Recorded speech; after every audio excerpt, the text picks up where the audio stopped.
আমার মনে হয় কি প্রত্যেকটা সংসারে একজন করে থাকে শুধুমাত্র ইফতারি বানাবে। হ্যালো এভরিওয়ান, আসসালামু আলাইকুম। চলে আসছি নতুন আরও একটি ডেইলি ব্লগ নিয়ে। আজকের ব্লগটা আপনাদের কাছে অনেক বেশি ভালো লাগবে।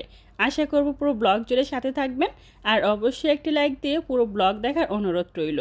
চ্যানেলটা সাবস্ক্রাইব করে রাখবেন আর পেজে লাইক ফলো দিয়ে সবসময় সাপোর্ট করবেন। কত বড় একটা পাতিলে কচু শাক সিদ্ধ বসিয়েছে দেখতে পাচ্ছেন, আমার আম্মুর কাজ। আমার আম্মুর হাতের এই কচু শাক ভাজিটা অনেক বেশি মজা হয়ে থাকে। আর এই শাকটা সিদ্ধ করতে বসিয়েছে কত বড় পাতিলে, তাই না? আপনারা কচু শাক কী দিয়ে রান্না করেন? আমরা তো ইলিশ মাছ কিংবা চিংড়ি মাছ দিয়ে রান্না করি। যাই হোক, এখানে আলু সিদ্ধ করে নিয়েছি আলুর চপের জন্য।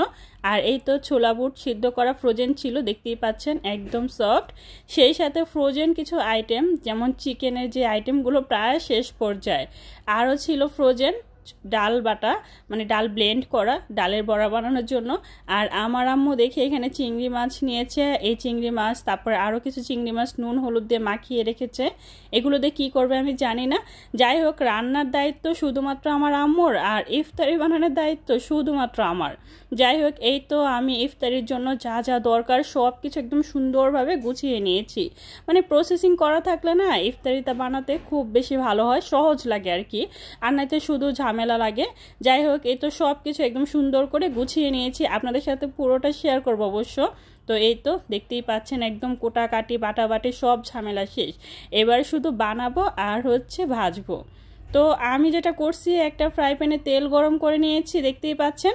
প্রথমে আলুর চপ বানাবো, তো একটা আলু এরকম বেসনের মধ্যে নিয়ে সুন্দর করে চুবিয়ে চুবিয়ে তেলের মধ্যে দিয়ে দিচ্ছি। আচ্ছা, সবার ঘরে কি একজন করে একদম নিয়োগ থাকে যে ইফতারিটা শুধুমাত্র সেই বানাবে? আমাদের ঘরে আমার এই দায়িত্ব, আমি সব সময় ইফতারি বানাই। তো এই যে আমার হাতে নাকি ইফতারি আমার আব্বু আম্মু ভাইয়ের খুবই ভালো লাগে। আর এগুলো মেয়েদেরই দায়িত্ব, মেয়ে বা বউ, আমার যেটা মনে হয়। মা বা শাশুড়িরা এগুলো তো আর ওনারা এরকম সুন্দর করে বানাবে না, কারণ ওনারা এখন বয়স হয়েছে, মুরব্বী মানুষ, আর কতই বা করবে। যাই হোক, ইফতারিটার দায়িত্ব যেহেতু আমার হাতে পড়ে সবসময়, আমিও চেষ্টা করি সবসময় একটু ভালোভাবে বানাতে। আর আমি যেইভাবে বানাই ঠিক সেইভাবে আপনাদের সাথে শেয়ার করি। আপনাদের কারোর সাথে যদি আমার ইফতারি বানানোর প্রসেসিংটা মিলে যায় অবশ্যই কমেন্ট করবেন, ঠিক আছে? আর আজকে ফ্রাই প্যানে আলুর চপগুলো, মানে সবগুলো ইফতারি ভাজবো, তো কেমন যেন চিপসে থাকে। আর অন্য কড়াইগুলোর মধ্যে যদি ভাজে না তাহলে ডুবা তেল থাকে, আর এগুলো একদম ফুলে টুম্বুর হয়ে যায়। এই তো আমার আলুর চপগুলো ভাজা হয়ে গিয়েছে। আর আমরা আলুর চপটা একটু বেশি বানাই, কারণ আলুর চপ খুবই পছন্দ।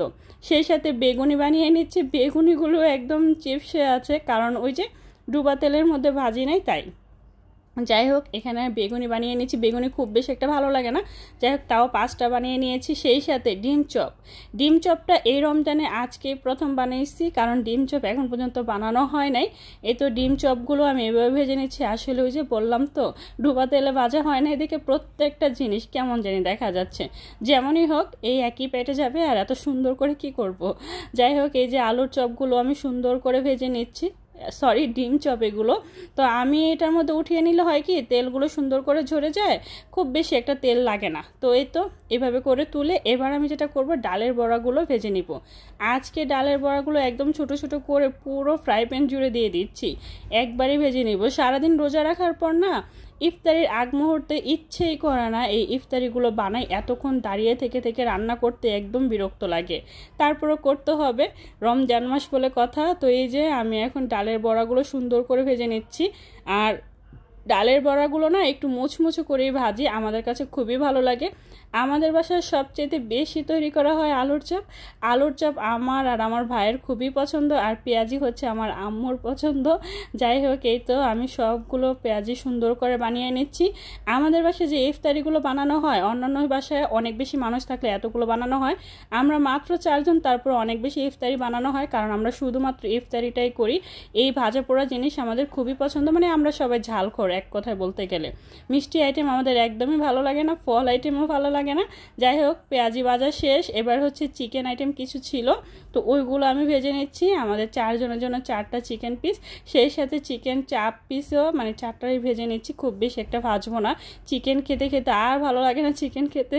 তো এই তো আমি এক এক করে এই চিকেন আইটেমগুলো ভেজে নিচ্ছি, দেখতেই পাচ্ছেন খুব সুন্দর করে এগুলো ভেজে নিচ্ছি। আর এই ফ্রাই প্যানের মধ্যে যতটুকু তেল দিয়েছিলাম ওই তেলের মধ্যে সবগুলো ইফতারি আমি ভেজে নিয়েছি। এবার আমি এগুলো তুলে নিচ্ছি। তেলগুলো সুন্দর করে ঝরিয়ে এই চালনির সাহায্যে সুন্দর করে তুলে নিচ্ছি। এই তো এক এক করে আমি চিকেনগুলো তুলে নিব। তারপরে যেটা করব, এই ফ্রাই প্যানের মধ্যেই আমি বুট ভুনা করব।